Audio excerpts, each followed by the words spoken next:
Great. Hello, I am Rudra Banerjee, and I joined NIT Durgapur back in 2016, and I graduated in 2020. Uh, During my college, I got an opportunity to do my summer internship at CERN, which is in Switzerland, in 2019, which I consider one of my greatest milestone that I've achieved. After completing my graduation, I worked for PwC India for a period of around 2 years. And then right now, a month back, I have joined IIM Indore for pursuing my MBA.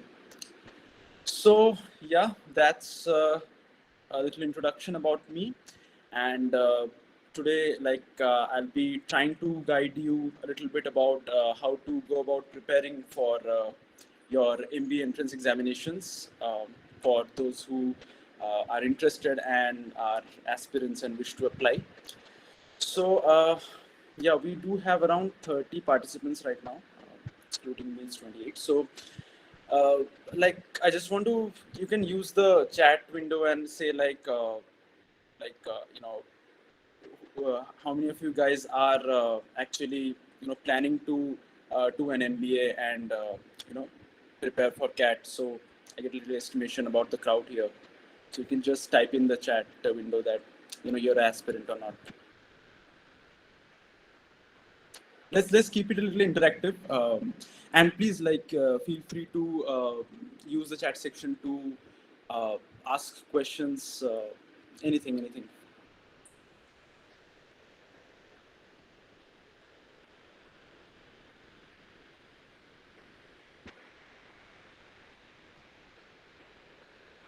Okay. So you guys are a mix of all the years, like first year, second year, third year, final year, everyone. Okay, there's an aspirant. And Nasir, you are from which, second year, third year, final year? Third year. Sorry? Third year. Third year. Okay, third year. Great. Okay, I'm sure there are more, but they're not typing. That's fine. Anyways, let's see, in this session, if I'm able to motivate you a little bit towards preparing for MBA. Okay, so I have prepared a presentation. Not sure how much it will be enriching, but let's see. So I'm sharing my screen. Please let me know if it is visible. Yes, we are visible.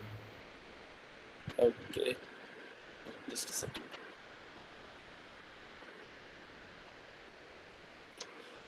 Right. So we are broadly going to discuss how to prepare for the MBA entrance examinations. And I'm going to share some of my experiences of preparing for the same, and in between we can also do some chit chat about my other experiences, what was it for me in college or during my internship, during my job, and right now what's happening with me at IIM Indore. So I'll just begin with the presentation. Okay, so how to prepare for MBA entrance exams. So basically, I'll be sharing some gyan and some motivation. Uh, let's see if I'm successful or not.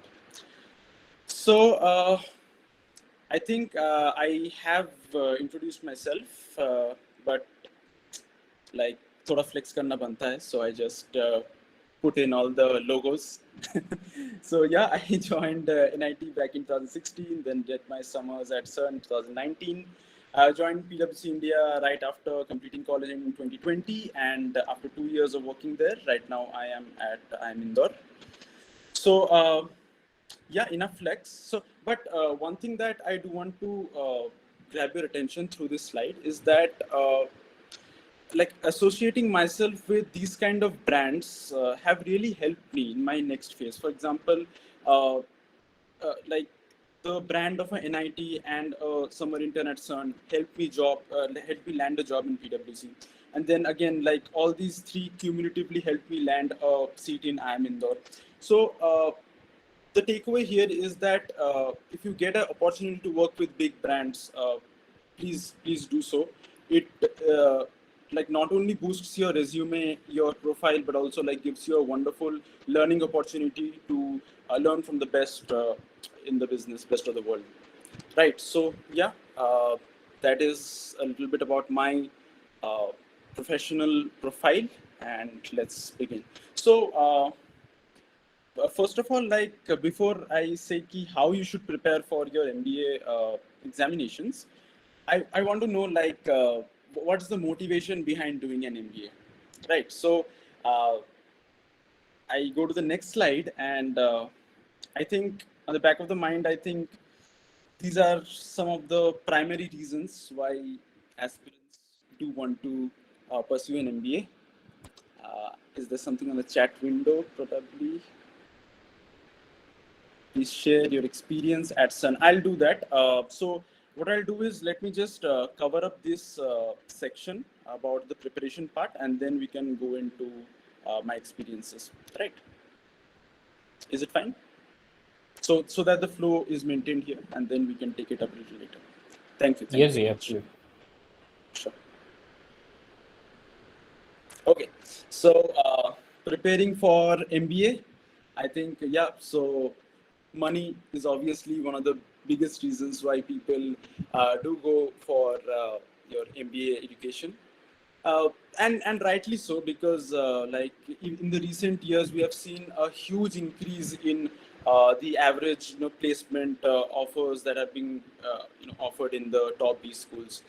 For example, if I take top B schools in India like IIM Ahmedabad, Bangalore, Calcutta, their median salaries are anywhere in the range of 30 to 34 lakhs per annum, and averaging somewhere near to that, like 34-35 lakhs. So 50% of the batch is getting more than 34 lakh rupees per annum, like 34 lakh per annum CTC. So that is a big amount, like for a graduate, and surely that is a good motivation for pursuing an MBA. Respect, yes, your like social stature increases 100%. Like you work for the big brands, big companies, and you grow up the ladder, and become the top management executives, become eventually become the CFOs, CXOs, CEOs of big companies, MDs of big companies. So respect is obviously there. There's a big social image that you gain. And the last one I've kept as kind of a sarcasm, you can say. But yeah, like because you do have a stable financial condition, you can think about settling down, marriage. Yeah, so this slide was a bit sarcastic, but then if I go to the real reasons why we should be, considering MBA as a career option, as I said, money for sure. I was quoting the packages which are really lucrative and they're attractive. Moreover, you get a very good like your career growth trajectory improves a lot, because like as an engineer, you work on the technical implementation of sites. You are not directly involved into the business nitty-gritties of the company. But when you do your MBA and join a firm, then you directly bring business to the company. You impact the revenue directly, or let's say you reduce the cost for the company, and you contribute to the profitability of the firm. So the career growth becomes much more smoother, and in terms of your promotions, in terms of your bonuses and financial increase in packages, etc. These things are quite smooth after you complete your MBA. So the growth trajectory in your career becomes really good. For some engineers, it is a way to escape engineering, and let's be honest, not everybody likes engineering. Like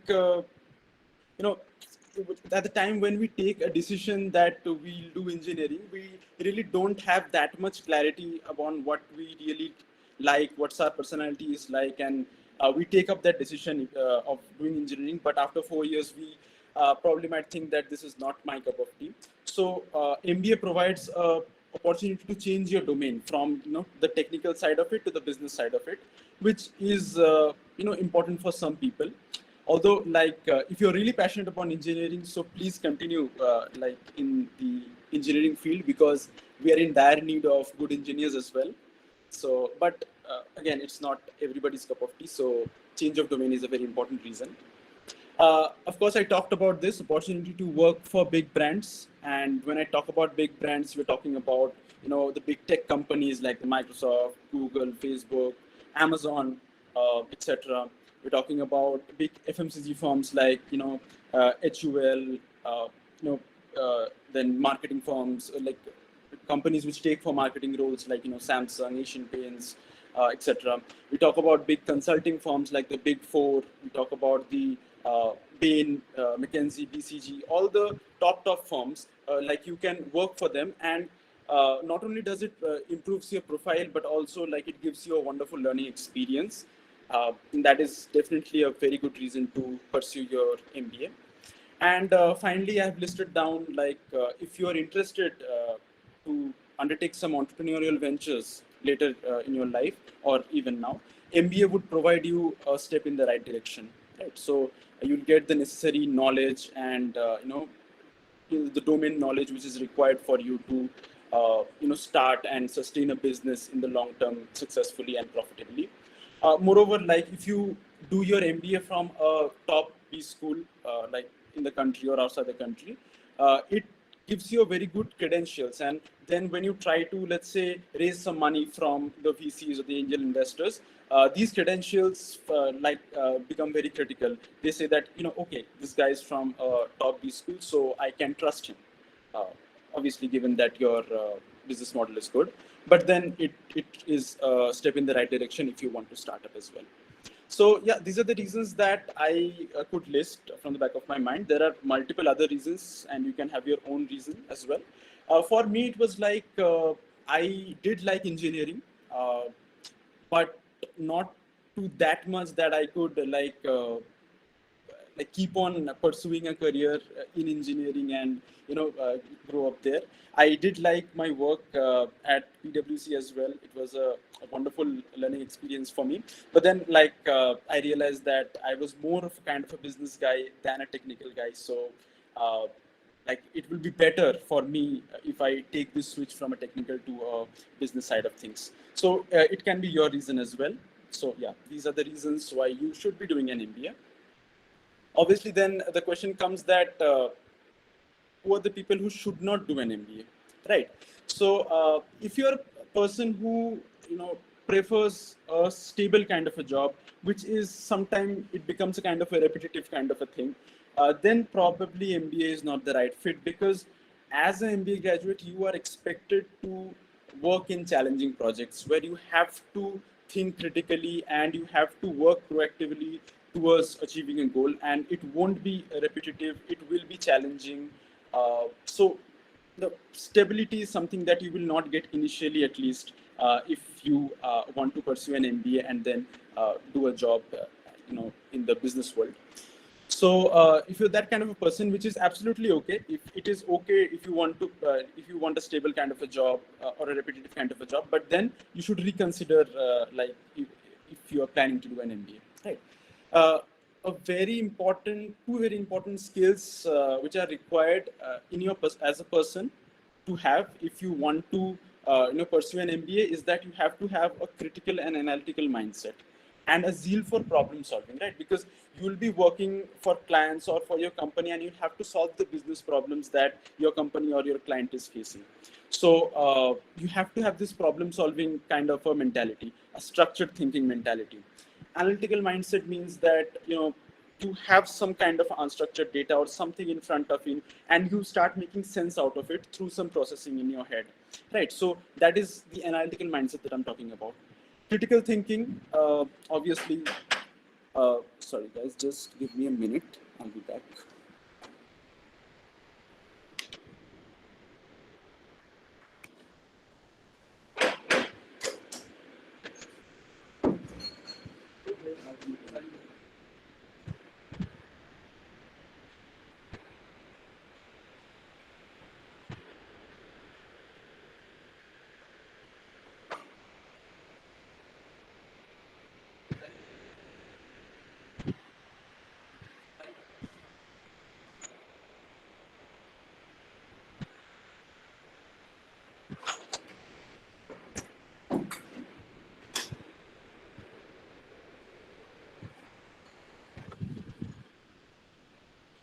So sorry for that. I hope I'm still there.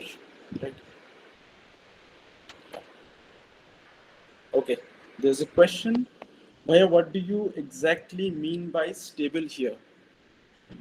Uh, what I mean is that, how should I put it? Like,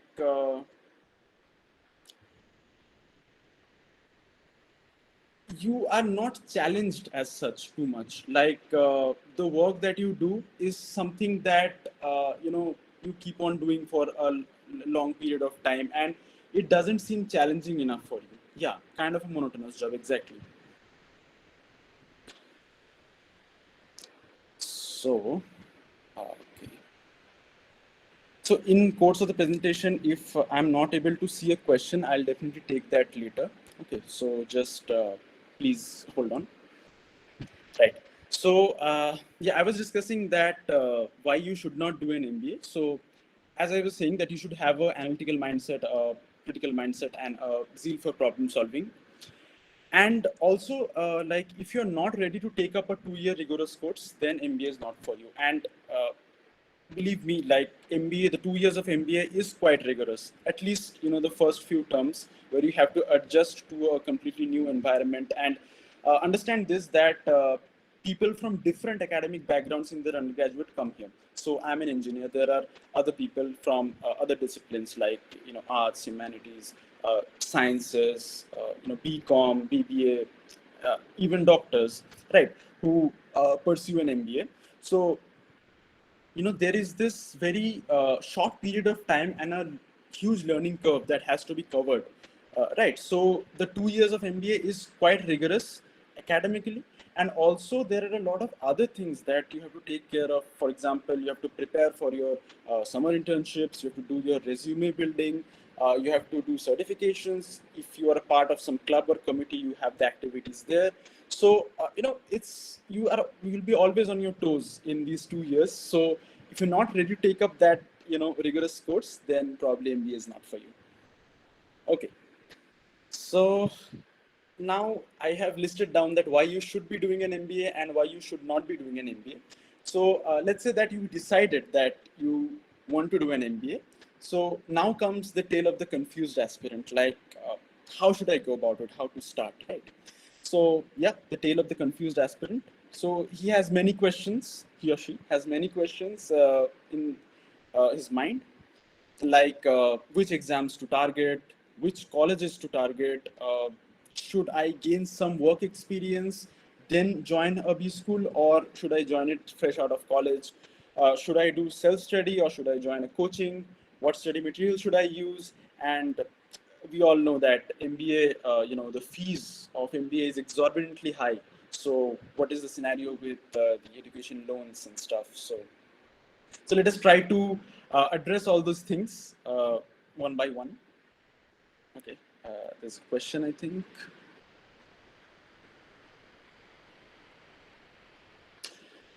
As these days we get to hear that people from almost all education background wants to pursue MBA in their masters, and needless to say that the main motivation for most of them is to get a job.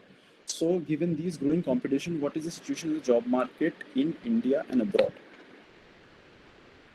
So what you're trying to say is that like, because many people are flocking towards MBA, so that like the job market will get affected, and maybe there will be lesser opportunities because there is more number of people. Is that what you're asking, or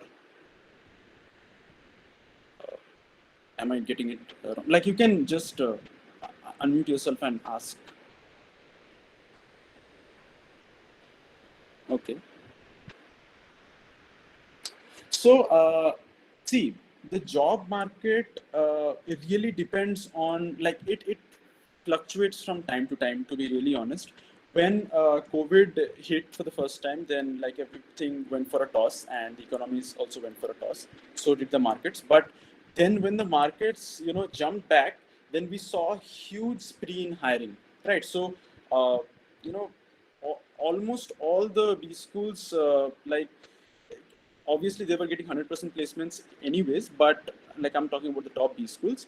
But like, almost all of them showed a huge increase in their placement statistics in terms of the average placements or median placements. So job market is something that no one can accurately predict, right? So like right now maybe we are entering into a kind of a recession phase uh, with inflation and all on the rise. So maybe it might take an impact on the job market, but it is very hard to predict, as I said. So I think these are the things that you need not worry about at the moment. If you are really passionate about pursuing your MBA, you should, do your preparation. It's always a good time to, upskill and educate yourself, irrespective of what the job market is. Remember this at the core of it. When you're going to a B school, you're just not going there for a job. You are going there for a degree as well, and the degree will pay you, right? So irrespective of that, just focus on your preparation and getting that degree. Job will also come. That's not something to worry about. But I would definitely suggest that aim for the top B schools, like top 20, 30 B schools, and you'll be sorted. Sure. Okay. Right. So yeah, we were talking about the confusions. So I'll be taking up which exams and colleges to target in my next slide. For the question of whether you should gain some work experience before entering into like pursuing MBA, or you should just pursue as a fresher. So I have two opinions here, two school of thoughts, you can say. First is very simple. In the Indian context, whichever year you get your target B, like one of your target B schools. So you make a list of the B schools that you think that you can aim for those. Of course, you can do a profile evaluation of yourself and see that these are the things that realistically look achievable to me. Of course, you can dream, like if your profile is not that strong, you can still dream about going to one of the top B schools, but also do a realistic estimation of what are the schools that I can safely get into. And if you get that, in whichever year you get it, just go for it. Don't irrespective of whether you have a work experience or whether you're a fresher. Because why I'm saying this is because these exams, these MBA entrance examinations, are pretty unpredictable, right? So it's like there is a good amount of luck factor that is associated with these exams, and I think this is valid for a lot other scenarios as well. So for example, in your campus placements as well, when like you can prepare all like a lot for your placements, but then I think a major portion of your results kind of depend on that D-day, on that interview day, what you do there.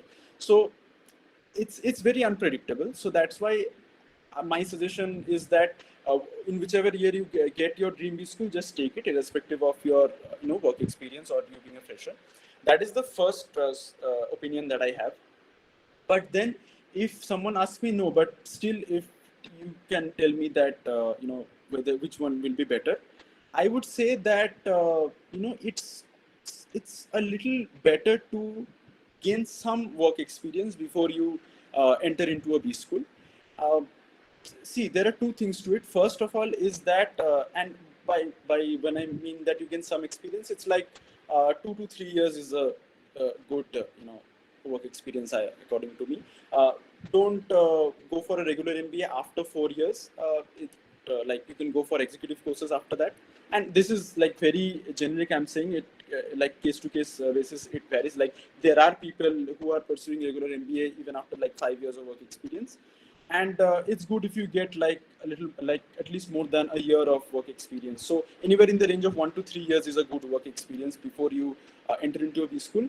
Because first is that you will be able to relate more to what is being taught in the class, because you would have some first-hand experiences of those situations arising within the organization that you are working, maybe like with internal stakeholders or with clients, and you'll be able to relate more to that. So that complements your learning experience and helps you.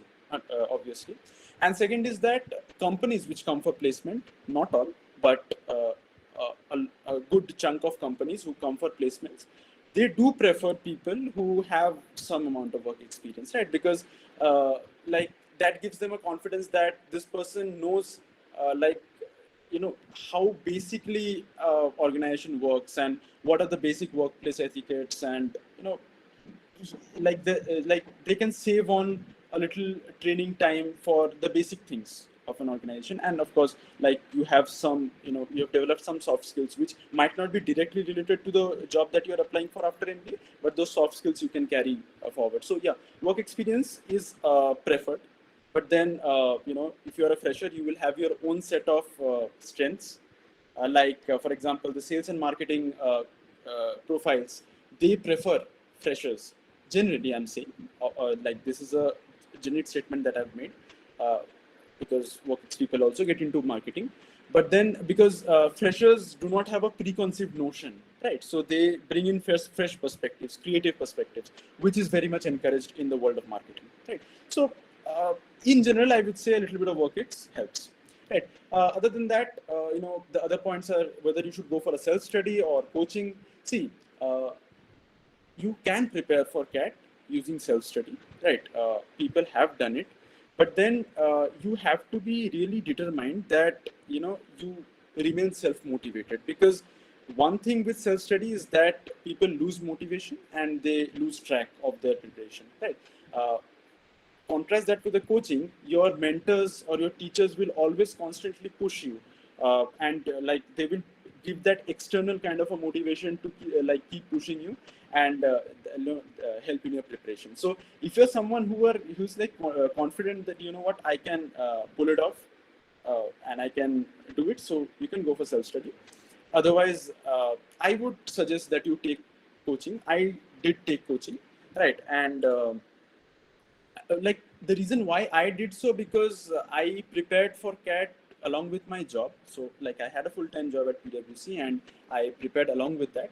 So I like I had a time crunch, right? So I didn't get that much time to prepare. So I needed like someone to keep telling me that today you do this, today you do that, so the proper scheduling and everything, so that I don't have to go search for materials and decide what to do. That is pre-made for me. I just have to work on it and uh, get my preparation done.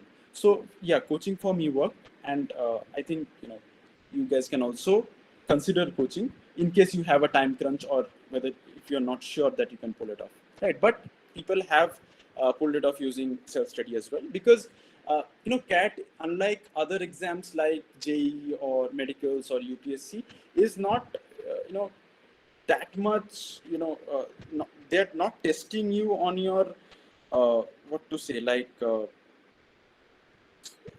depth of your knowledge, right, or your expertise. They are mainly testing on different things, like how well you manage time, how well you leave questions, right, how smartly you solve questions, how quickly you can get to the solution. These are the things that they are looking for. So you can prepare on your own as well.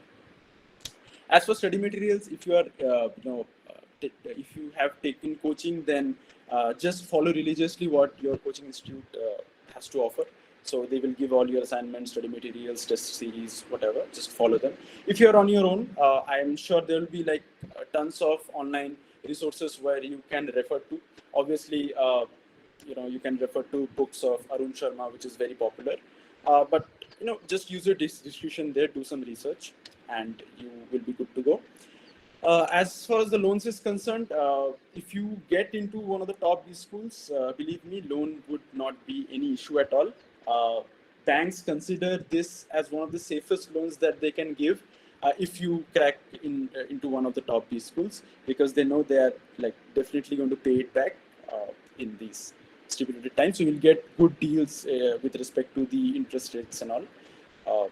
So you don't have to worry about financing your education, because loans are readily available and easily approved, right, without collateral and anything. So yeah, I told that I would cover the exams in the colleges in the next slide. So here it is. So these are the list of some of the dream B schools that people do target. I have just listed down a few. There are a lot more than this, and this is kind of my ranking. Like this is completely my personal opinion. You know, you will be having various lists from various bodies, and you can base your decision based on that. But then, like, we have the top IIMs, which is the Holy Trinity, Ahmedabad, Bangalore, Calcutta. You have the ISB, which is the Indian School of Business. Now, ISB is a little different from the all the other colleges. In fact, like, because they kind of position themselves as as a kind of international level B school, and so they like take in through GMAT examination, not through CAT, which is for the IIMs and other schools. You have FMS Delhi, which no, FMS is really interesting. Like if you already follow the space of MBA preparation, then you would be knowing about FMS, because most of these colleges, they do charge a lot of fees, like easily above 18-20 lakh fees for 2 years, right? But FMS is one of the colleges which charges you really low, like anywhere like 2 to 3 lakhs, right? And the placements are like at par with the top IIMs, like the ABC, the Holy Trinity. Like you have XLRI, which in Jamshedpur, and also a new campus in Delhi. And then you have the other old IIMs, Lucknow, Kozhikode, Indore. You have SPJMR, which is in Mumbai, again a great college. You can look into it. It takes through CAT, and also SPJMR is one of those colleges which also gives a heavy weightage to your profile. So they give two types of calls, a profile-based call and a CAT score plus profile-based call. So you can definitely target SPJMR as well. You have JBIMS, which is Jamnalal Bajaj, very cult college in Mumbai, but then it doesn't take through CAT, it takes through the Maharashtra CET and some other examinations. So if someone's domicile is from Maharashtra, you can definitely look into JBIMS. You have a lot of advantage there.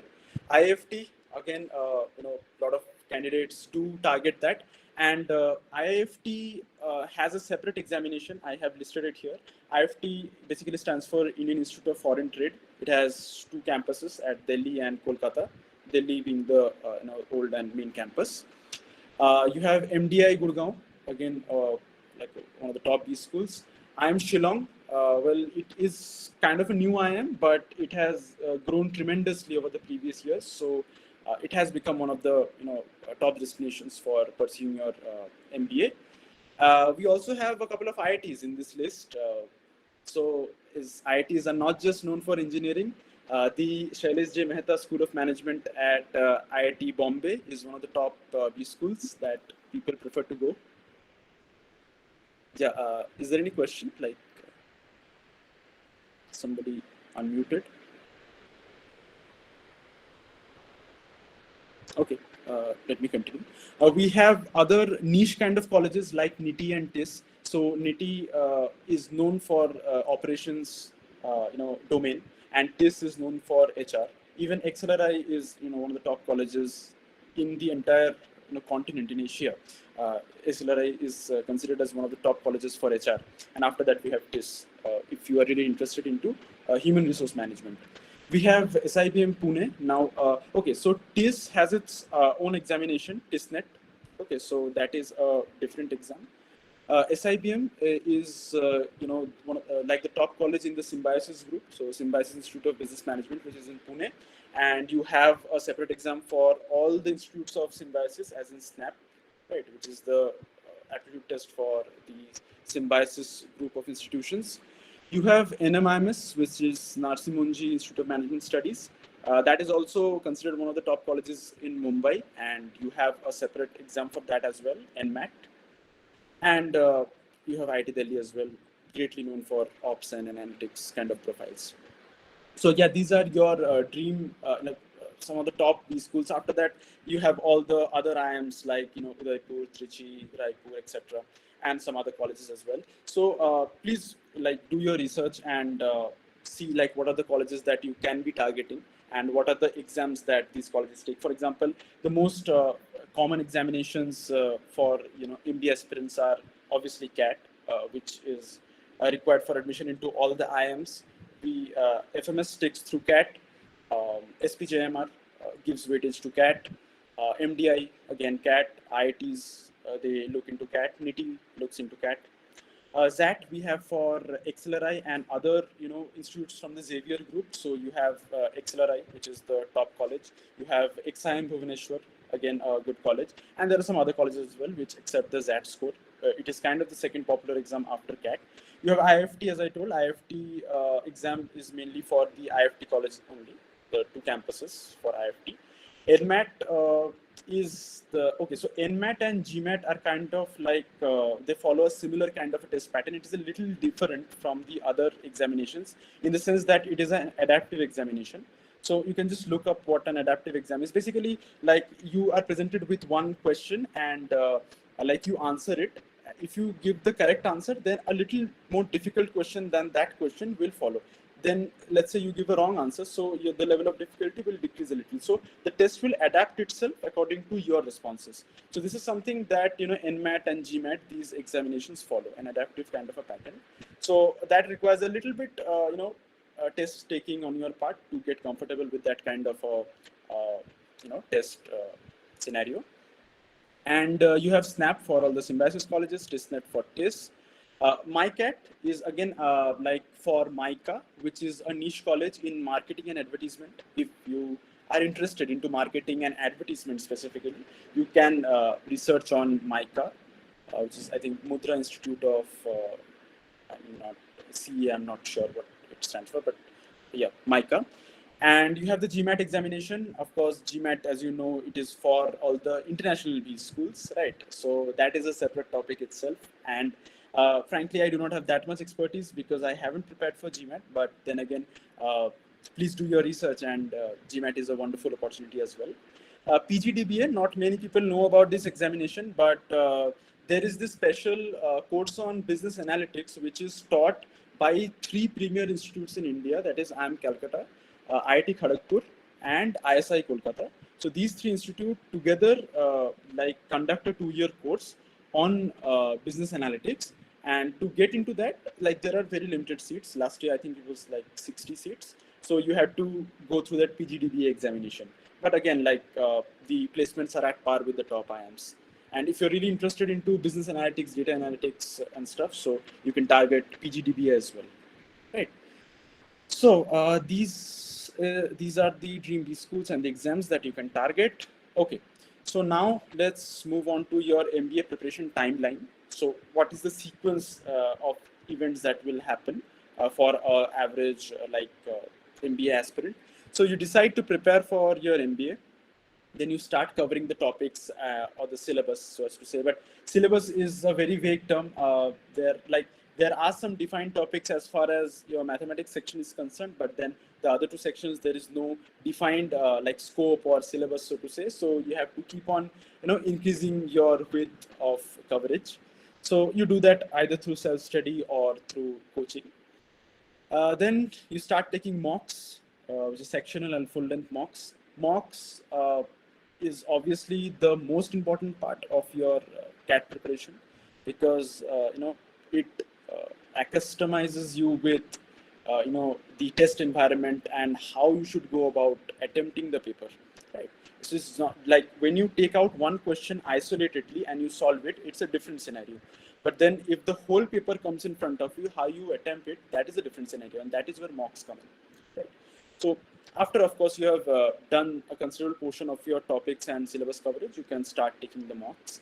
Then you have to fill the forms of the various examinations in the college, and I have kept it as a separate step because some forms are really long and it takes a lot of time because you have to answer a lot of behavioral questions like why you want to do an MBA, what are your strengths and weaknesses, and different kind of questions on that line. And so it takes a little time to fill all those forms.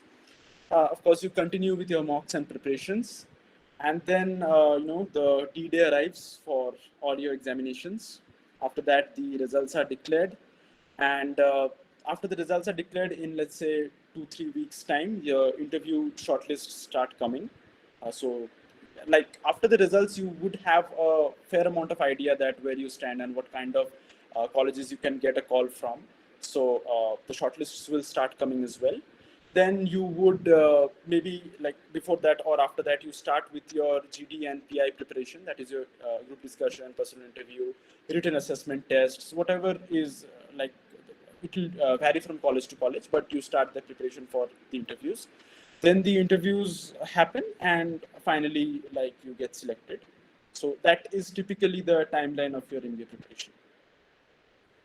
Okay, so now we're talking about how to bell the cat, and why specifically cat and not any other examinations. Like, I gave you a list of many examinations that you can target, but then it all comes back to cat. Why? Because generally it's a trend that it is like seen among aspirants that you know, aspirants focus mainly on CAT, and they give a little bit more extra efforts in terms of attempting specific mocks for the specific examination. But in terms of syllabus coverage and general preparation, you know, keeping CAT in focus will kind of automatically cover most of your other examinations as well. So, you know, aspirants do focus on CAT and not the other examinations. Okay, I think there's a question. How much role the CGPA plays on filing selection? What's a safe CGPA? Okay, that is a good question. So to answer that, Kaustav, see, your academics, as in your class 10 and class 12 marks, those play pretty much important, you know, components when it comes to your final selection. That is, your final selection is done on the basis of a composite score which is prepared, and the calculation of the composite score is like varies from college to college, right? But all the colleges have this component of class 10 and 12 compulsorily. But very few colleges have this, you know, a weightage for your CGPA, right? And the simple reason to that is that it is very difficult to normalize your CGPA. And like, for example, you know, scoring a 9-pointer in in NIT Durgapur might be a little easier, let's say, compared to IIT Bombay. But then, like, a 8-pointer in IIT Bombay may be equivalent to a 9-pointer in IIT Durgapur, and that's like completely because of the kind of the marking patterns that the professors you know, follow. But it is a little difficult because, see, when board examinations are conducted, they are kind of uniform, right? So normalization can happen, but when there are so many university boards which are coming in with so many kinds of, you know, marking patterns, it is difficult to normalize your CGPA. That is the reason why most of the colleges do not put a quantitative weight when it comes to calculating your composite score as far as your CGPA is concerned. But then when you go for your you know, interview, see, all the forms will take your CGPA, right? So even if they do not evaluate it for the composite score, the interviewer will have your credentials, your academic credentials. So if you have a decent CGPA, then it's fine. But then if you have a quite low CGPA, right, then it will be a kind of a red flag, and you know, the interview can go towards that. That why couldn't you, you know, do well in your academics, and then you have to justify. And it just doesn't stop there. Even after, like, you get selected in your B school, and then you sit for the internships and your final placements inside of the B school, the companies also do check your academic credentials. There is, like, they maybe there is some internal you know, grading criteria which we don't know, but they do look into all the three academic you know, milestones that you have achieved. That is your 10, 12, and CGPA.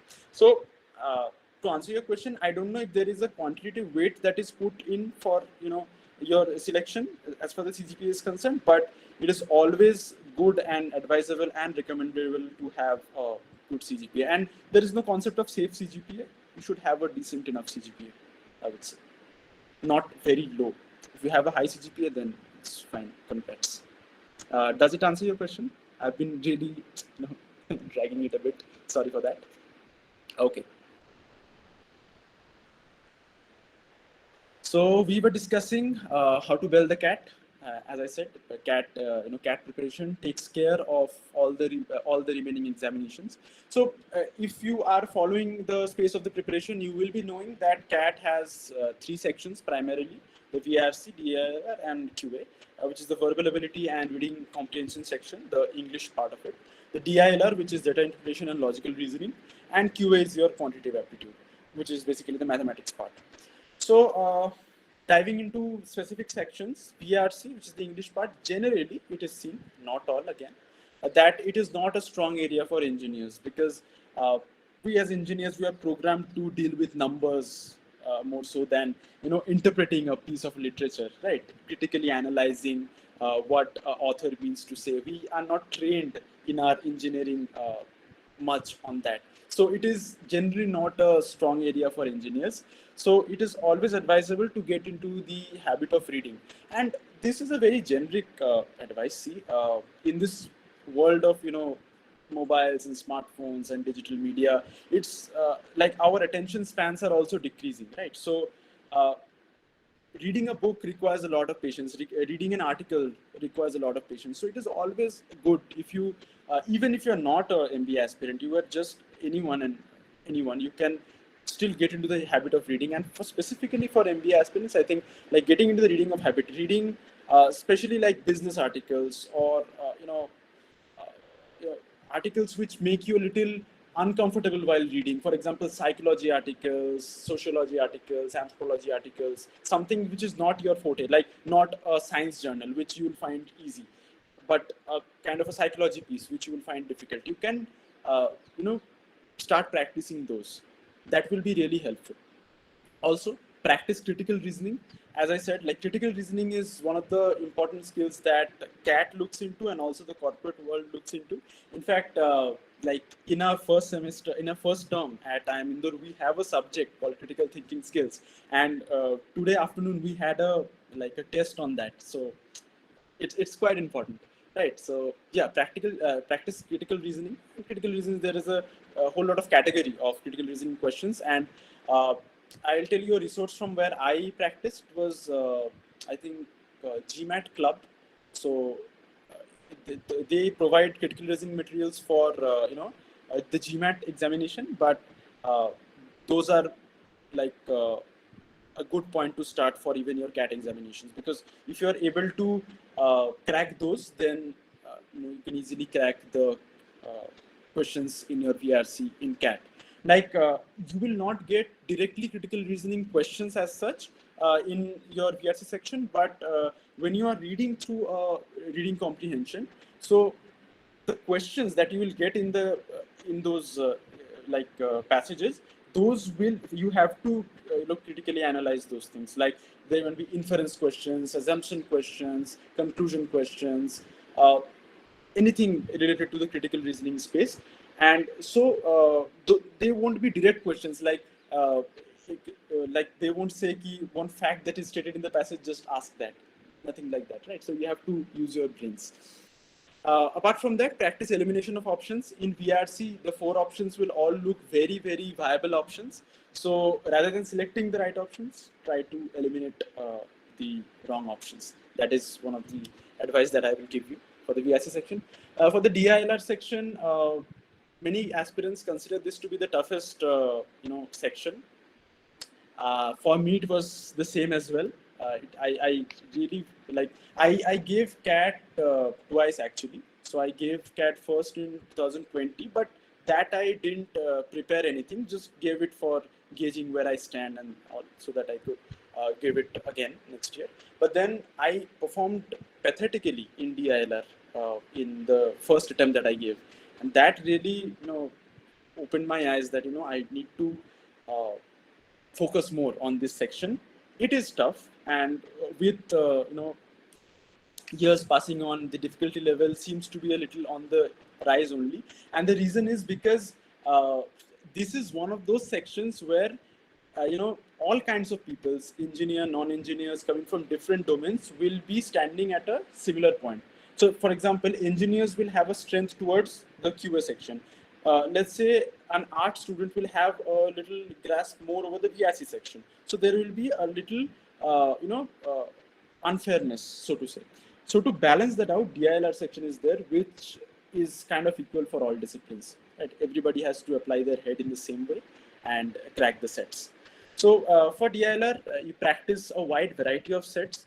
You have to, the focus has to be on the variety. That is, different kinds of sets, right? Not going too much depth into each of the topics, but covering a big range of topics.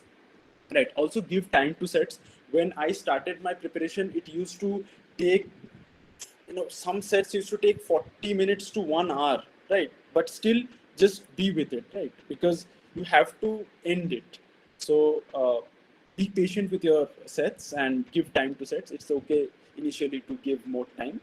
And also DILR specifically, compared to other sections, DILR is about picking the right sets. So for example, in your CAT paper, if you have, let's say, 6 sets, which comes in that section, if you can crack 3 sets, you are 99 percentiler in this DILR section. So basically, and this applies to the entire paper. So according to past trends, if you, score 50% marks, you are in the 99 percentiler. So you have to solve half of the paper to be a 99 percentiler, right? So, and the same applies for DILR. You have to pick half of the sets which you think you will be able to solve within the time frame, and you have to solve it correctly. If you do that, you are a 99 percentiler in the DILR section. So it's about picking and choosing the right sets. Okay, and this applies more to DILR because if you choose the wrong set, then it, like, you don't have much time to go back. Right, in QA and VRC you will have time to go back, but in DILR, because there's a full set, right? You have to read a whole thing and get the clues from the whole passage, and then you have to solve the set. So, choosing the wrong set is a very costly operation, right? For the quant section, quantitative aptitude, this is the strength areas for engineers. And there are a vast number of topics to cover for the remaining 2 sections. As I said, the syllabus is not that much defined, so to say. But in quants, you have a fixed list of topics that need to be covered, which comes generally in the CAT examination. So there will be a huge number of topics to cover. So one advice here is that people generally just focus more on the quants, give more time on quants, and start neglecting the other 2 sections. Please do not do that. Remember that even though there you have a large number of topics to cover, but all the sections do have equal weightages, right? So all have 1/3 weightage as far as your marks is concerned. Almost 1/3 weightage, little here and there. So also for quants, see, they are not there to test your mathematical, so to say, scholarly skills, that you can prove a theorem and you can land into a generic solution, like a very heavy solution kind of a thing. They want to test your basics, so be good with your basics, right? And be smart while you are attempting the paper. So by that I mean use options. You don't have to, in some questions, you don't have to solve the question. Just use the options and you'll get to the answer. Sometimes you can just assume values in an algebraic problem and get to the answer. So be smart. Like, you are not there to prove that you know a lot about the theory of mathematics. You're here to, that the test is of your quantitative skills, right? So this is some advice on the 3 sections. To continue, as I said, like, mocks are the most important part of your preparation. Take full length and sectional mocks. If you are into a coaching institute, the coaching will give you some mocks, and apart from that, you might have to also buy some additional test series as well. For example, I took test series from Time and IMS, which was again recommended by my coaching institute. So yeah, like, mocks is very important, and more important is analyzing those mocks, right? So let's say for our time, like 2020 and 21, the CAT was of 2 hours. Prior to that, the CAT used to be of 3 hours. I don't know what will happen in this year. Probably 2 hours only. I'm not sure. But if you take a mock of 2 hours, then you have to analyze it for 4-6 hours at least. And when I say analyze, you have to resolve all the questions. So even if you could solve it, again resolve it and see that if there are some easier methods to solve it. The questions that you couldn't solve, take time now and then solve it, and look at the solutions after that when you are completely done and you cannot think anything else, right? And also, like, list down the areas that you need to. For example, you see that you couldn't do 2 questions from geometry, so probably you need to brush up geometry. So through this also comes the next point, that keep revising, right? Because you will tend to forget topics, specifically in quants, because there are a lot of topics. So you have to keep revising in frequent intervals. So just make a schedule for that. If you are in a coaching institute, they will make that for you. So yeah, that becomes easier. I mentioned that develop smarter ways of problem solving, like option elimination. You don't have to reach to the right option. You can just eliminate the wrong options, right? So that is one way you can solve. Substituting options directly in a question. Just if you see that solving will take a lot more time, and substituting makes more sense, you can go for that. Assuming values in an algebra problem, you don't have to walk through the problem fully and then get to a result which is kind of a generic result. You can just assume the variable as something and get into a question. This is like when you get into the preparation, then only you'll be able to understand. But these are some things that I implemented. Of course, I got guidance from my mentors, and these things really helped me.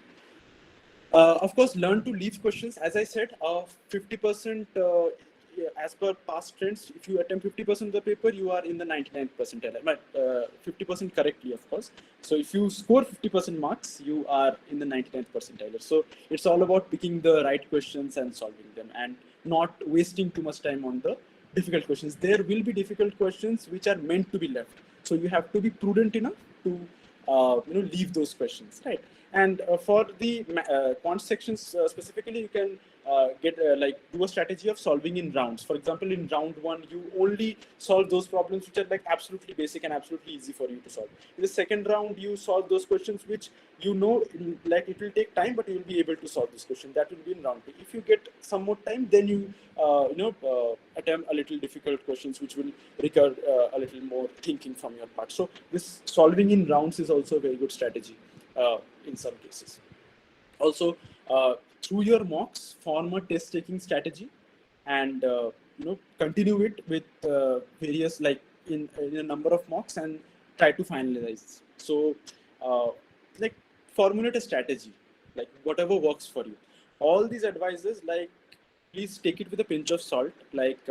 These work for me, they might not work for you, but to properly get to the conclusion, you have to test these, right? So you can go about testing these. You have time, so you can go for it. I was just browsing through my CAT preparation, folder, and I got this Excel sheet which I wanted to share. Just give me a minute. Yeah, so I maintained an Excel sheet with all my mocks. So see, these are the mocks that I gave, right? 30 mocks, full length mocks that I gave. There are a lot of other sectional mocks that I gave which I didn't keep track of, but this is how I did it. And these are for CAT. See, I started from August, August mid, continued till November. Then 10 mocks for Nmat. So as I said, these examinations are a little bit different. So you have to mainly practice a little bit in terms of taking mocks. So these are the Nmat mocks. I cracked Nmat as well. I got admission into NMIMS, but didn't take it. So then you have ZAT. I took specific mocks of ZAT as well. Unfortunately, I couldn't clear one of the sectional cutoffs. I did clear the overall cutoff for that, so didn't get the interview call from XLRI. Anyway, so I just wanted to show that this is a very small part of the effort, but you can see that you can do something similar. Okay, so yeah. Finally, the D-Day will arrive. So the first thing is you have to keep calm. You will feel stressful. For me, when the exam started, how the 2 hours flew by, I just couldn't keep track. I felt that I just started my test and it was over. So it is kind of a stressful kind of a scenario, especially if you are preparing seriously for serious aspirants. It becomes a little bit of a stressful kind of a scenario, because you start thinking about all the possibilities that might happen. What happens if I do not get, then again I have to repeat one more year. So just remove all those thoughts, reach the center well in time, and think of the exam as just another mock. That will take a lot of pressure off you. Just think that you're giving one more mock and just give your best shot at it. And another important thing is that do not let the performance in one section influence the other sections. For example, let's say for some reason you didn't do the VRC section that well. It happened with me. My VRC section, as far as the preparation was concerned, was my best section. Like I was prepared best for it, and I was expecting that I would crack VRC with a good percentile. I hoped that DILR I could crack with a decent percentile, but VRC I was quite confident about. But then in the D-Day, things tables just turned around. I had to recalibrate my strategies and all, and I couldn't get a good marks in VRC. But then VRC was the starting section. If I carried that influence of that bad section to the other two sections, then the battle is already lost. So please do not let the performance in one section influence the other sections. Try to treat it as three different tests. One, the CAT examination. Of course, try to stick to the decided strategy that you have formed using, like you have taken a lot of mocks, so you have formed a strategy, but then be open to improvisation. I needed improvisation for the VRC section. I did it. So that's why I could, at least, go surpass the cutoffs at least, so that I got all the calls. But then, this is important that you should keep room for improvisation as well. So that's about the D-Day. And remember that research shows that taking some stress for a limited period of time is actually good. That keeps you aware of your surroundings, and it actually helps you perform well. But just don't be too much stressed, and don't be stressed for a long period of time. That's the thing that I wanted to share. Okay, so your CAT and other examinations are over. So what next? So this is, I've given a ballpark estimation of what happens. So for example, CAT will be in the last Sunday of the November. So this year, I don't know, like whichever is the last Sunday of November, CAT will be held there. And generally that trend is followed in the past. Then after CAT, you would generally have your IFT exam in the next Sunday after CAT. That is also speaking, all this is as per historical data and as per my year. So maybe it happens this year in the same way. Generally, it happens this way. As for the SNAP exam is concerned, SNAP has 3 windows. So they conduct the test 3 times, and you can attempt it for 2 times. Of course, you have to pay the fees twice, but you can select 2 slots, and the best score out of the 2 will be taken. So that is one opportunity that SNAP does give. So you can select 2 out of the 3 windows, and the best score out of the 2 will be taken for your final evaluation. As for Nmat is concerned, Nmat gives a long window, like starting from October middle to somewhere in January start. So that whole period of time, whatever there will be multiple dates where you can select as per your test center, and you can take the Nmat in that window. So that gives a lot of flexibility. For me, I took it before CAT as recommended by my coaching institute. So I took like almost 1 month before CAT. I took the Nmat examination. So that was my opening MBA exam. And finally, among the major exams, we do have ZAT, which is generally conducted in the first Sunday of January. So after that, your results will start coming. As you can see, CAT result generally out on the first week of January. Then the interview calls start coming out starting mid of January. And the interviews are generally scheduled starting from middle of February to April end. And your results of your selection start coming out from the month of May. And of course, the sessions start from June end. Okay. So that is your kind of timeline, so to say, of all the exams and all your interview processes. So the next step is obviously you have to start preparation for your interview, because cracking the CAT with a good percentile is just half of the work done. After that, you have to prepare for the interviews as well, because CAT will have some weightage to your final composite score, but interview generally has equal or more weightage than CAT. So interview can be a make or break component for you in your final selection. So some advice regarding how to ace the interview. As far as your content is concerned, everything that is written on your resume, you have to be thoroughly prepared with that.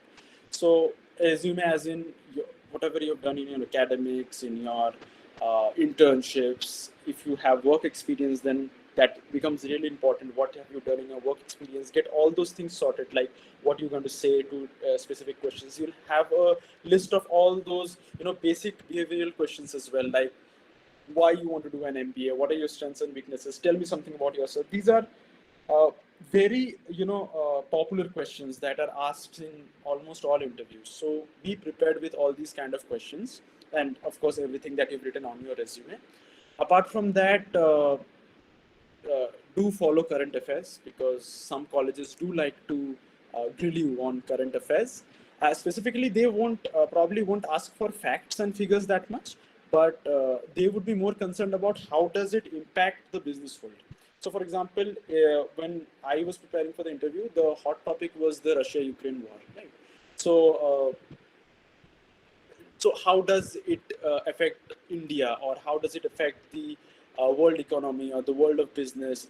Specifically for me, because I came from an electronics background, they asked me even like how does it impact the electronics industry? So something like that, which is a mix of the current affairs and a little bit of your personal domains and expertise. So current affairs is something that you have to prepare upon. Basic academic questions. This is generally a trend seen that if you have a work experience of less than 2 years or you're a fresher, then professors who are taking the interview generally tend to ask you some basic engineering questions as well. So you have to brush up on some basic topics as well. Sometimes they ask that what is your favorite topic. Then you have that opportunity of driving that interview. Like you can say whatever is your strength, and those questions will be asked on that domain. And like these people are domain experts. Like some of them were being like, if you are from a mechanical background, probably that person was also from a mechanical background who's taking your interview, and he knows the things. So there is no like thing like you can fake the answers and all. So you have to have a little bit grasp over your basic academics. Also, some random questions are also there. For example, about your hometown, your state. Some questions to that. There can be some weird questions as well, like what is the meaning of your name? Uh, what is the last book that you have read, and what are the business lessons that you have taken from that book? Some kind of weird questions also do come. So it's good to be prepared with those as well, so that they don't come as a surprise to you.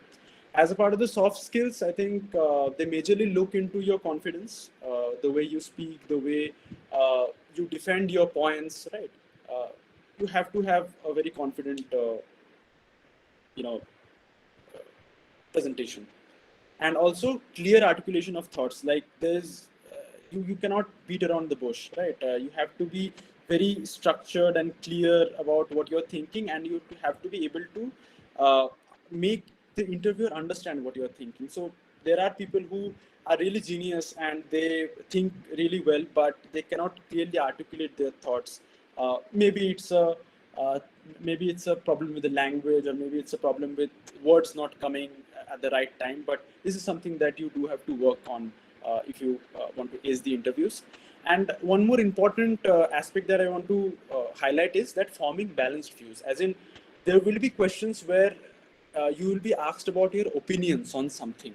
For example, what are your opinions on the Sabrimala temple case, or what are your opinions on the ban of hijab case that happened in Karnataka, right? So these are some questions which can have a lot of polarized kind of views in either ways. Like if you are a kind of a conservative person, you can say that no,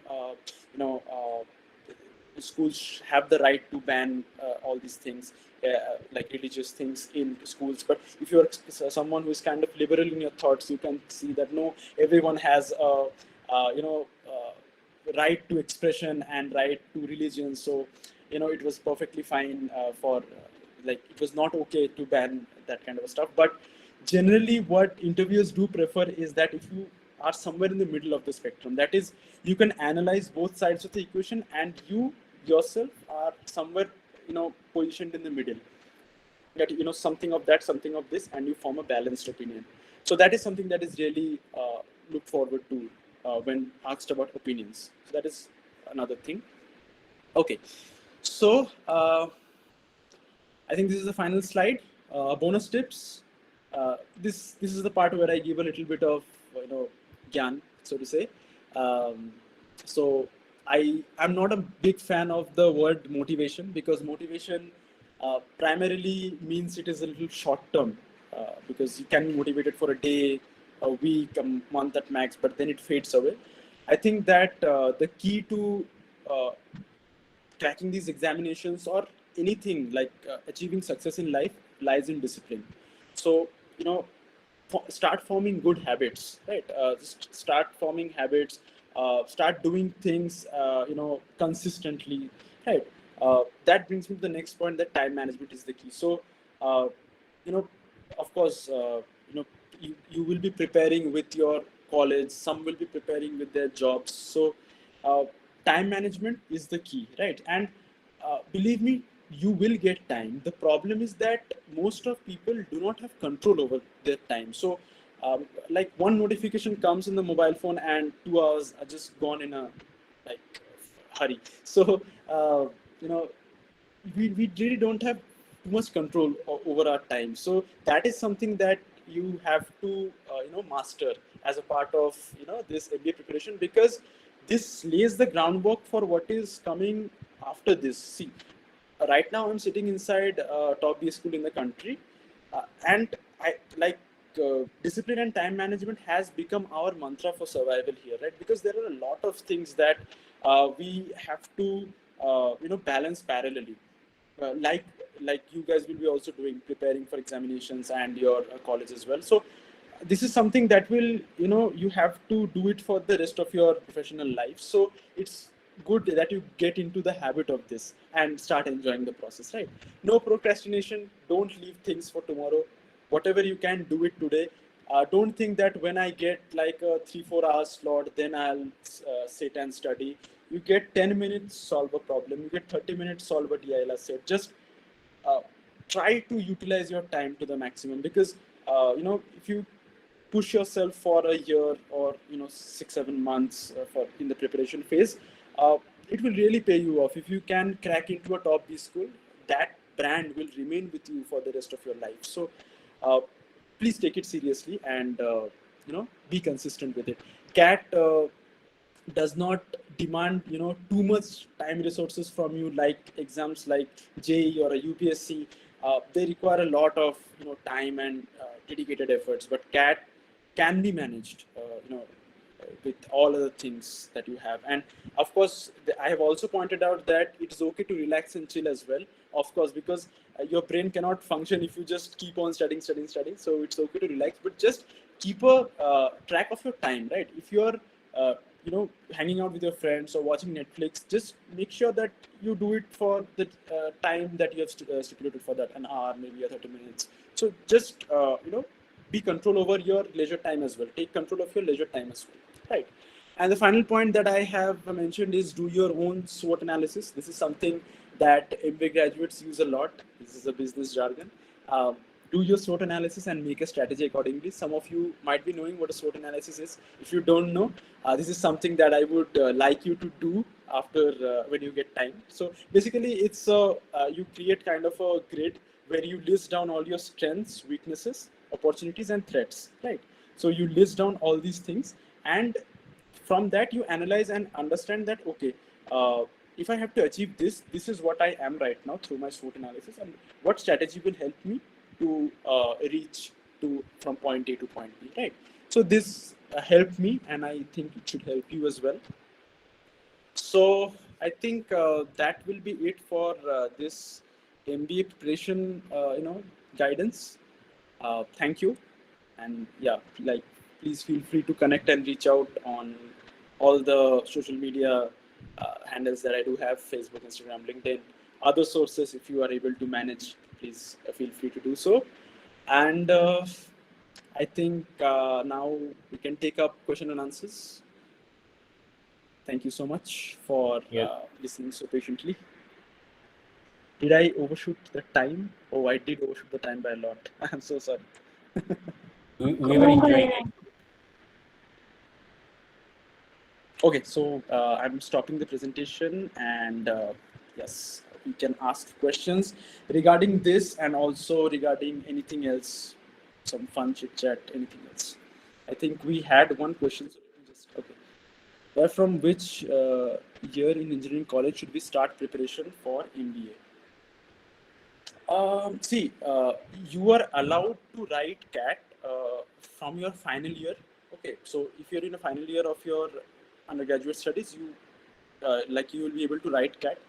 As far as your preparation is concerned, see, it will depend on how much time are you able to give, on a per day basis, really. Because, for example, I like to think of it like you have to dedicate this much amount of hours for a good, preparation for CAT. Now, how you want to distribute those number of hours, in how much time, in what timeline, that kind of depends on you. So I have seen people preparing for 2 years, 1 year. Um, you know, some have prepared for 6-7 months. I myself started my preparation in April 2021, and CAT was in November. So I think 7-8 months there. Okay, so it kind of depends on how you want to space out your preparation. Okay, let me just open the chat section. I have a lot of questions. Should I unmute or yes? Please unmute. I want Hi, to hear Via. voices. Hi, Um, Rudra. yeah, right. So I'll quickly begin. Like the first question has two parts. So firstly, how did you manage to choose or like went about choosing an MBA over other kind of master's programs across the globe or in India like M.Tech or MS? And the second part is when you went about choosing MBA, how did you choose like an Indian system, a traditional Indian MBA like IIMs or something over like the best schools from the globe across the globe? The Ivy Leagues, right? Harvard and the Yeah, Whartons. yeah. Yeah. Okay. See, for the first part of your question, where you asked that, like, how did I? I'm sorry, I missed. Like, how did I decide to pursue an MBA and not other degrees? Right? That's what you asked. Yeah, like there are many master's degrees, MS or Sure. MTech. Like, for example, for a B.Tech student, the natural progression is going for a M.Tech, right? So, for me, see, I started my career in like NIT on a little bit of, like, I have been always my strength area has been always on the academic front. So it made sense for me to go more towards the research oriented fields.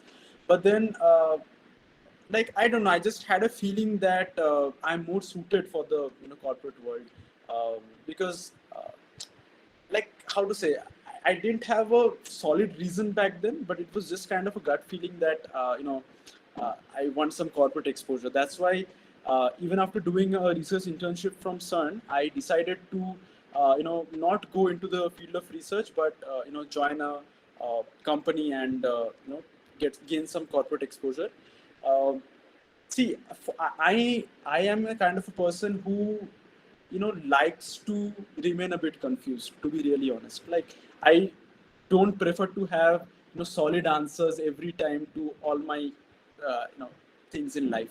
It's okay to experiment, hit and trial options and see whatever works best for you. That is what I'm trying at the moment. This is working fine for me. If it starts not to work fine for me, then I'll definitely switch to something else, right? Yeah, that is what my philosophy in life is. But please make a rational decision.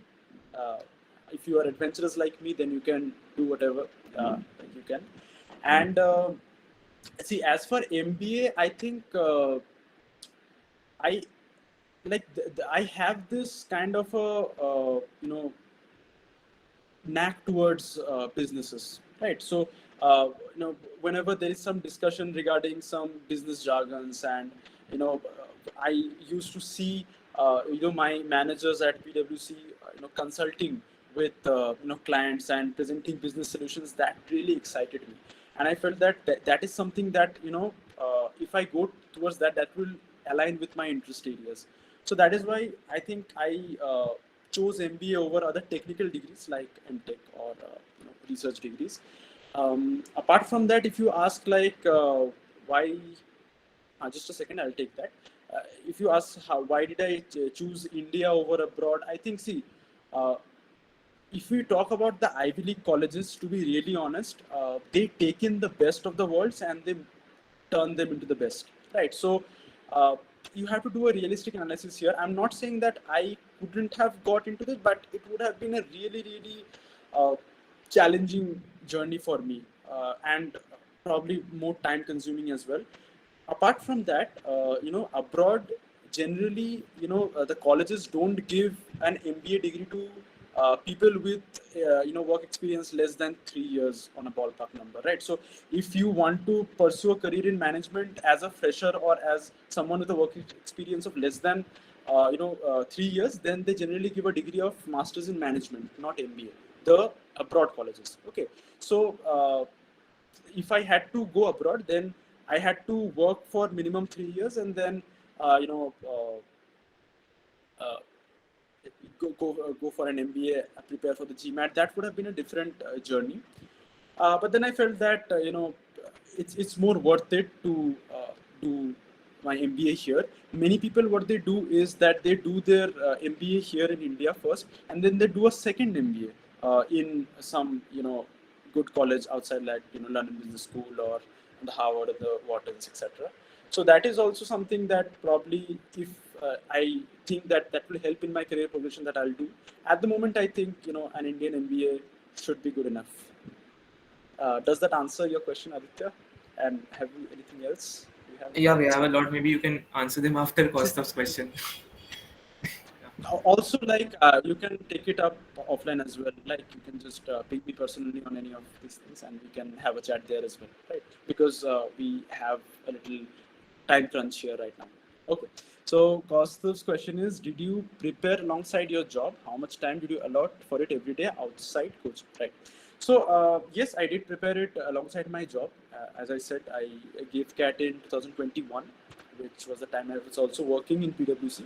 So there was a time crunch. I have to be honest with you. That's why I took a conscious decision of going for coaching, because I was like absolutely sure that if I like did a self study, then it will be a like very much unstructured, and a lot of time wastage will be there to get things up and starting and then maintaining it over time. So first thing is, I would definitely suggest, if you are working or if you're a college student, then get a coaching institute, because they will really structure your preparation in the right direction.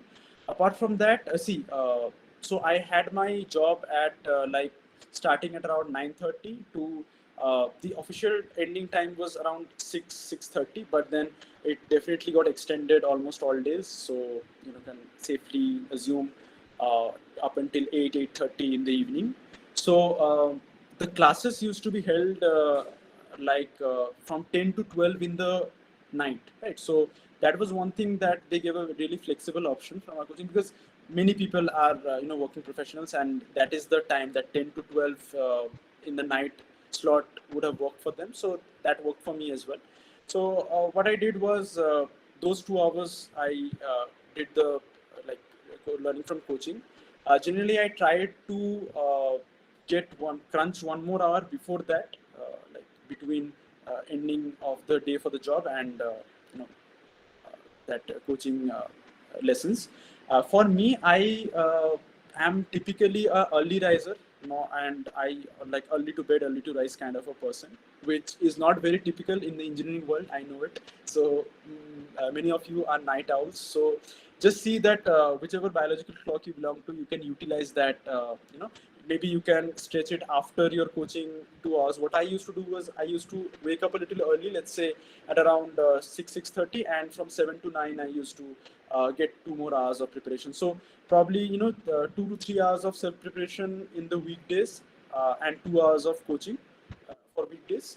Yes, I'll take that, and I'll tell you the answer. And mainly I used to maximize during the weekends. Weekends is a very, very important time, and in many weekends we did have long sessions as well from our coaching institute, so that was very helpful. And apart from that, I also took out I could get time for my self preparation during the weekends. So weekends is something that you will have to use.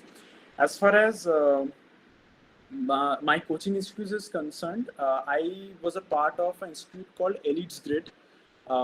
Maybe some of you know. It is run by Hani sir, Hemant Malhotra, and there are two more people who Hani sir is the faculty for quants, and we have Gaurav sir for DILR and Shahzad sir for the VRC section.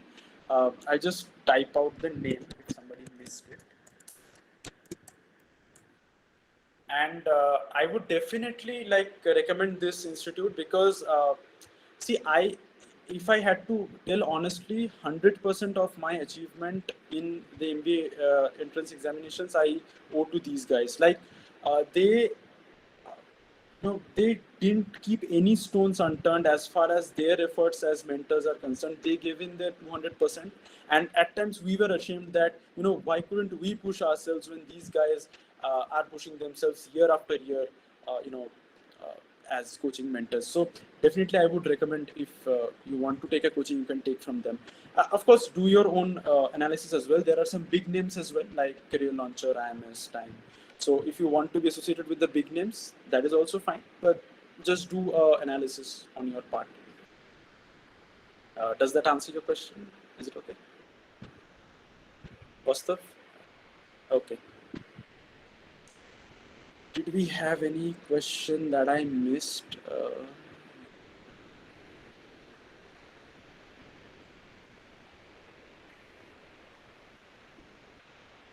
Please share us about your experience at CERN. Okay, yeah. So that was a wonderful experience, to be really honest.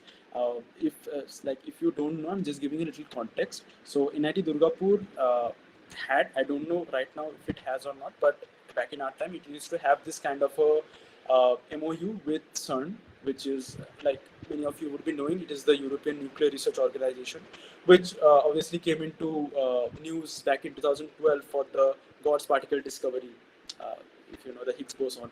The LHC, Large Hadron Collider, all a part of CERN.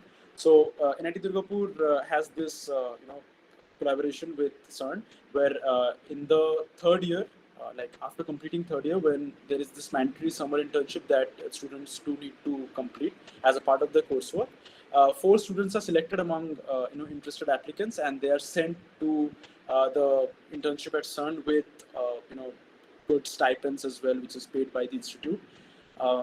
So yeah, it was kind of a fully funded internship, and first time going to foreign country. It was kind of in the border of Switzerland and France, primarily in Geneva. So it was a wonderful experience. That was, I think, the second time that in my life I took a flight, and that too, like, it was an international flight. So it was a wonderful experience. We 4 of us stayed there for 2.5 months, and we bonded great. Like, we became like the best friends, and we are still obviously in touch. And apart from that, the project work was obviously very interesting for me, because I was from the electronics background. My project was primarily on designing a PCB circuit for a project that was a part which was ongoing there. So yeah, I didn't know the softwares that were being used. I didn't know about the work culture there. So it was a big learning experience for me as well, how to collaborate with members belonging to different nationalities, because in my team there was like no Indians. There were mainly people from France, Germany, Italy, Spain, etc., who I was working with. So it gave me very valuable foreign exposure.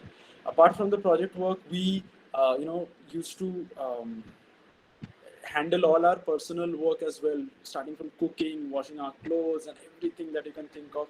We managed ourselves, so that was also, we managed to we learned to balance our time and with everything. And also the weekends we used to visit the nearby cities, we visited Paris, Amsterdam, Barcelona. Yeah, so all sounds fancy, and it was really a wonderful experience.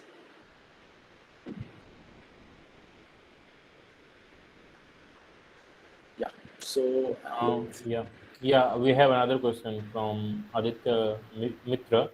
He's saying connecting over LinkedIn for further questions. Okay, he okay. So sure. That's what I said, because we are overshooting the time today, and I do have a little work to do after this. So let's do a hard stop now.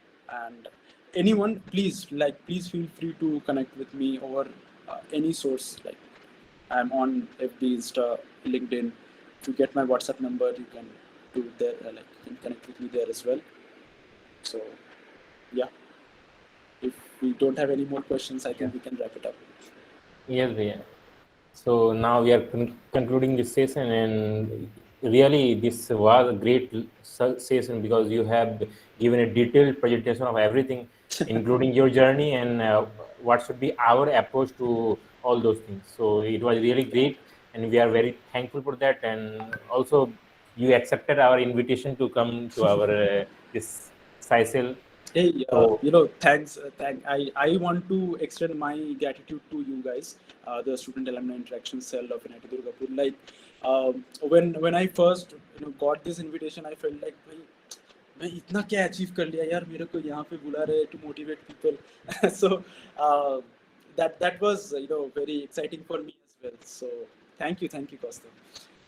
So very exciting for me as well, and I hope you guys like the session. Like, of course, I had to prepare this presentation and everything in a very short time because, as I said, like my term is very hectic right now. A lot of things happening parallelly. But then, like, if it helps any one of you to crack the examinations or go to your dream schools, that would be really a big achievement for me. So yeah, I enjoyed it a lot, and thank you again, Saisal, for inviting me. this is actually our pleasure also, and thank you so much. So at our SciCell, we have one new opening, one new thing that we are doing these days. That is STEM, which is Student Alumni Mentorship Program, in which alumni can become mentors of some of their mentees. Means on our website, we have some of the mentees. Those are the people. Those are the actually students who are interested in doing some in achieving some aim. And if you are also belonging to that aim, then you can become their mentor. This is actually mentor mentee program. So we have that in our SciCell. So we would like you to become a mentor there. Yeah, like I would be happy to join, but then I want to understand a little bit what are the kind of roles and responsibilities that you're expecting. I'm asking this because see, I want to help my community of NIT Durgapur students to the maximum extent that I can do. But then again, as you understand, I have my constraints regarding time and Exactly. This will be simply means just sort of a knowledge sharing wherever that mentee wants to know something from you. Only that, no other, nothing like means long classes or long motivations. Nothing like that. It's only some sort of motivation. Yeah. So we'll be letting you know Please add those things. Yeah. Okay. You can add me there. Yeah. So from our student alumni interaction cell under Center for Alumni Affairs, we have one token of appreciation for you that I am presenting you. Oh, thank you so much.